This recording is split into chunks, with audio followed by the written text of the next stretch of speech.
हमारा अहोभाग्य है कि आप आज हमारे समक्ष उपस्थित हैं।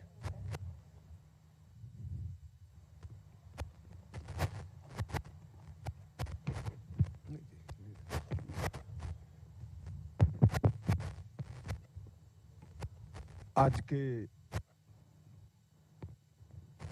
इस कार्यक्रम में मेरे साथ यहां पर उपस्थित भारत सरकार के संस्कृति विभाग के मंत्री भाई किशन रेड्डी जी, मंत्री परिषद में मेरी साथी बहन मीनाक्षी लेखी जी,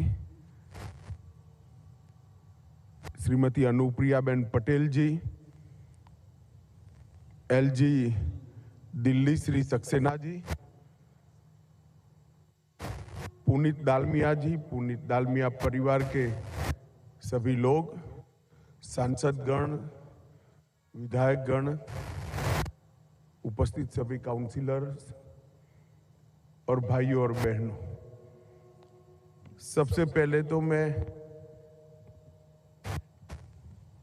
भारत दालमिया ग्रुप को बहुत बहुत बधाई देना चाहता हूं कि इन्होंने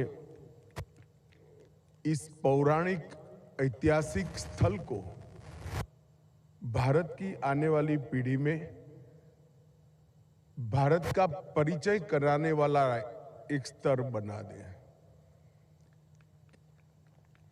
कहते हैं कि जो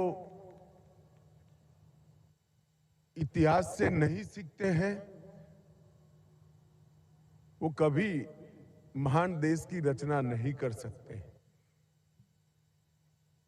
और आज दोनों ध्वनि प्रकाश शो का जो कुल योग होता है, बहुत संक्षिप्त समय में लगभग 1 घंटे के अंदर भारत के हजारों साल के इतिहास से लेकर आज तक कई सारे बोध, कई सारी सीख, ढेर सारी गौरव लेने वाली बातों को सामंजस्य के साथ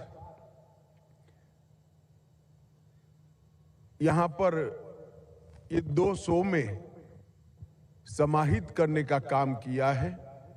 जिन्होंने भी इस शो के पीछे बनाने में, इसकी स्क्रिप्ट लिखने में, इसकी शूटिंग में मेहनत की है, वो पूरी टीम को मैं हृदय से बधाई देना चाहता हूं।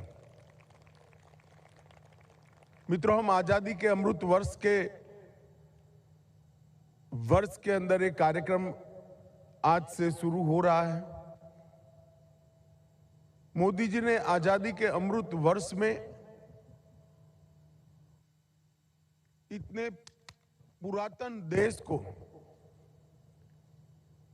और जो देश कभी दुनिया में सर्वश्रेष्ठ था, सोने की चिड़िया कहा जाता था, वहां से लेकर आज तक की ये पूरी यात्रा में जिन जिन लोगों ने हमारे गुलामी के कालखंड से आजादी दिलाने में अपना सर्वस्व बलिदान किया है, वो सभी लोगों को देश की युवा पीढ़ी और आने वाली युवा पीढ़ी, हमारे बच्चे जाने, इसलिए आजादी के अमृत महोत्सव के वर्ष में कई नामी अनामी स्वतंत्रता सेनानियों को अनेक कार्यक्रमों की श्रृंखला से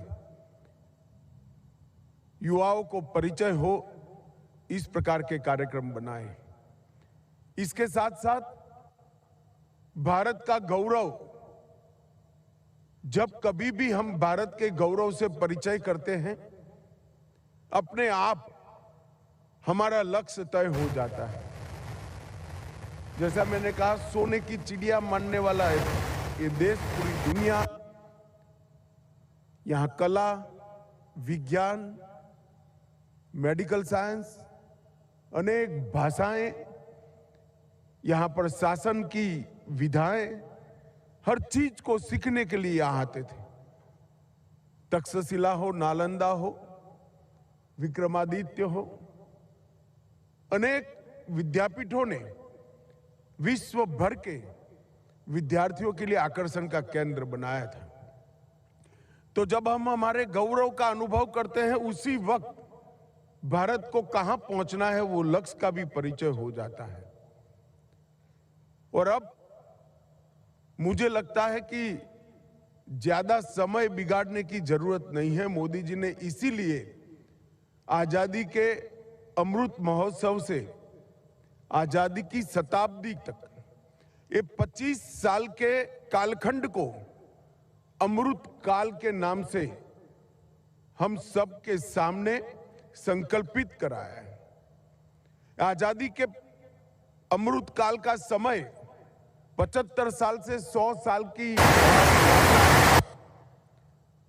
वो संकल्प लेने की भी यात्रा है कि जब आजादी की शताब्दी मन रही होगी, हम में से बहुत सारे लोग नहीं होंगे इस दुनिया में, परंतु देश होगा। देश कहां होगा, ये तय करने का, ये संकल्प करने का ये समय है।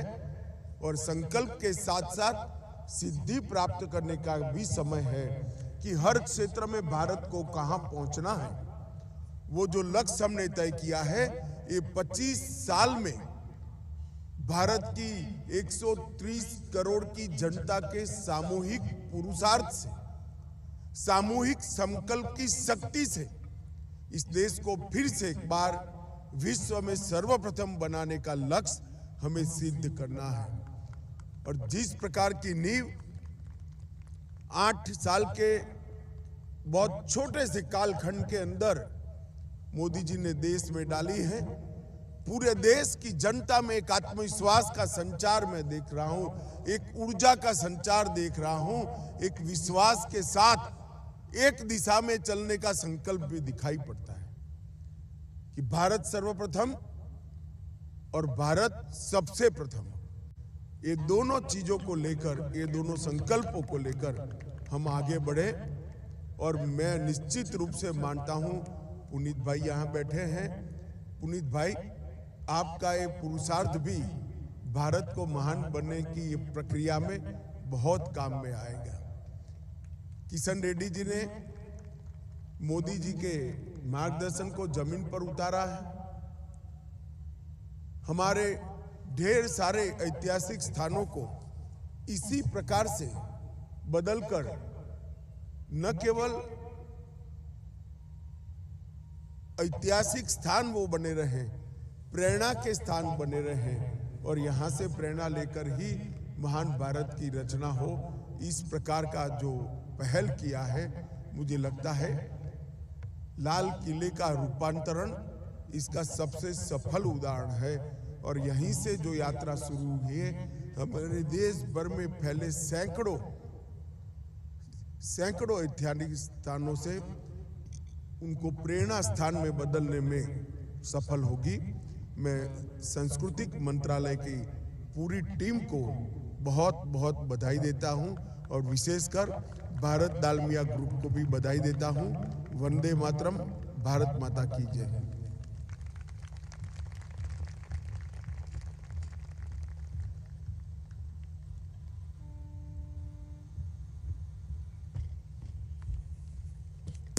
माननीय मंत्री जी को हमारा धन्यवाद, और आपके प्रति, आपकी भावनाओं के प्रति हम बहुत बहुत साधुवाद और आपके प्रति कृतज्ञता व्यक्त करते हैं। इसी के साथ देवी और सज्जनों,